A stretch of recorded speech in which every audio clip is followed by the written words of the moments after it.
আসসালামু আলাইকুম গাইস, আজকে আমি চিংড়ি মাছ কীভাবে রান্না করি সেটা আপনাদের সাথে শেয়ার করব। এখানে বড় বড় 4টা গলদা চিংড়ি আছে। এখন এগুলা আমি পরিষ্কার করব, আপনারা আমার সঙ্গেই থাকুন। মাছ ভুনার জন্য আমি এখানে লবণ হলুদ দিয়ে মাছটা মেখে রাখছি। এখানে পেঁয়াজ কুচি করে রাখছি, এখানে মরিচ কুচি রাখছি, এখানে টমেটো কুচি। এখন কড়াইটা গরম হয়ে গেছে। এখন আমি এখানে সরিষার তেল দিয়ে দিব।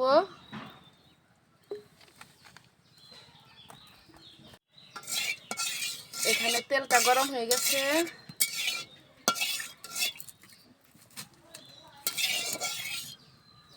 এখন আমি এখানে মাছগুলো দিয়ে দিব।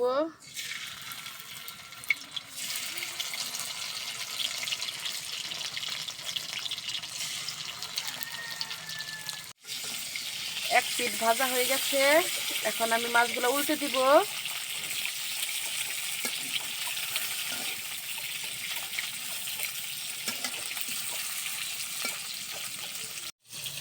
মাছগুলো হয়ে গেছে। এখন আমি এক এক করে নামিয়ে নিব।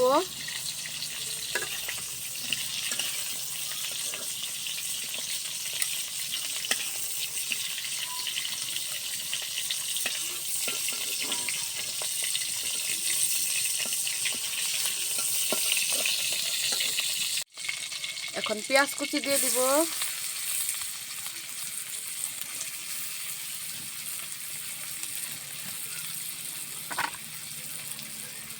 আর একটু তেল দিব।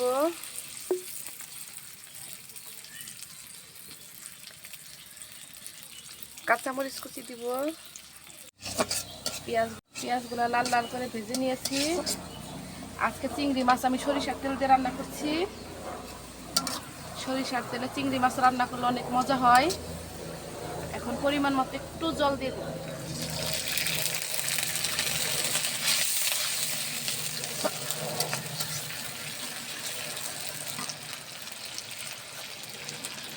স্বাদ মতো লবণ, একটু মরিচের গুঁড়া, একটু হলুদের গুঁড়া, একটু সজের গুঁড়া,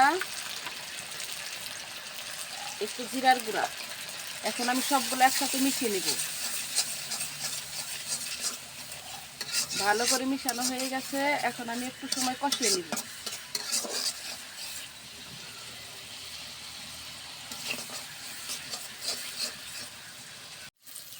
চিংড়ি মাছগুলো দিয়ে দিব।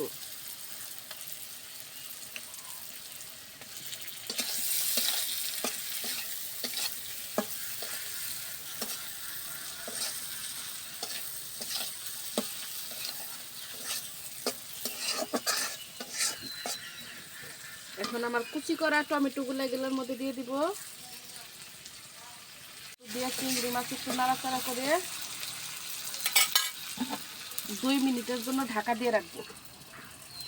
এখন আমি ঢাকনাটা খুলে দিব। একটু নাড়াচাড়া করব। এখন সামান্য একটু পানি দিব।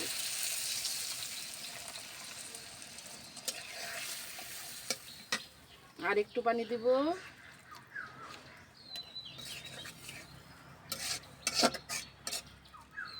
এখন আমি 5 মিনিটের জন্য দমে রাখবো। এখন আমি ঢাকনাটা উঁচা করে দেখব। আমাদের রান্নাটা হয়ে গেছে। এখন আমি নামাবো।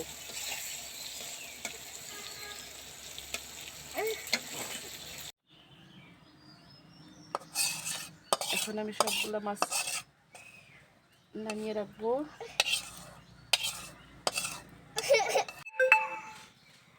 আমাদের চিংড়ি মাছ ভুনা রেসিপিটা হয়ে গেছে। এরকম মজার মজার রান্না যদি আপনি দেখতে চান তাহলে আমাদের সাথেই থাকুন, সাপোর্ট করুন।